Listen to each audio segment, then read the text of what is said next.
जी दोस्तों इस वक्त जो है ना मैं वहाँ मौजूद हूँ जहाँ जो फ्लड जो है रिलीफ कैंप लगे हुए हैं। ये कोटला चाकर का जो स्कूल है हमारा गवर्नमेंट हाई स्कूल, इस वक्त मैं वहाँ मौजूद हूँ।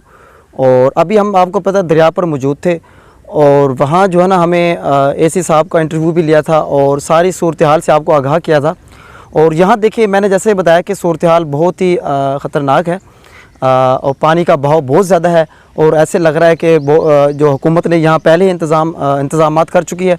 ये आपके सामने ये कैंप लगे हुए हैं और जब हमने एसी साहब से वहाँ बात की तो वो उन्होंने यही बताया था कि हमने कैंपें लगा दी हैं और यहाँ जो मौजूद उनको हम जो है लोग होंगे वहाँ उनको हम खाना वगैरह भी देंगे, रिहाइश भी देंगे। तो दोस्तों ये सूरत हाल है। खैर ये वीडियो जो है ना आप आगे ज़रूर शेयर कीजिएगा ताकि जिन लोगों को नहीं पता कि फ़्लड रिलीफ कैंप कहाँ मौजूद है ताकि उनको बताएं। कोटला चाकर जो है कोटला चाकर जो गवर्नमेंट हाई स्कूल जो कोटला चाकर है वहाँ उस वक्त उसके अंदर ये कैंप लगे हुए हैं। तो माशाल्लाह बड़ी अच्छी सहूलत है ये तो इस वक्त। तो चलें बहरहाल आवाम को बताना यही था कि ये हमारा जो है ना इधर जो कैंप लग चुके हैं।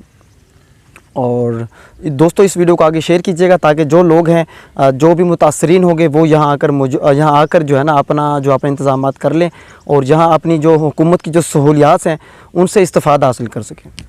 अल्लाह ताला सलामत रखे, अल्लाह ताला हमारे इलाके को। और याद रहे दोस्तों ये जो फ्लड रिलीफ कैंप है ये जो है ना दरिया से तकरीबन 3.5 या 4 किलोमीटर दूर है। 4 किलोमीटर बिल्कुल किनारे से अगर आप आएँ तो 4 किलोमीटर ये दूर जो कैंप लगाया गया है। और बिल्कुल ये तो माशाल्लाह अच्छे से इंतज़ामात हैं। अल्लाह खैर करेगा, उम्मीद है। इस वक्त जो पानी मैं फिर सूरत हाल बता दूँ 1,35,000 जो है ना क्यूसेक जो है ना पानी का बहाव है।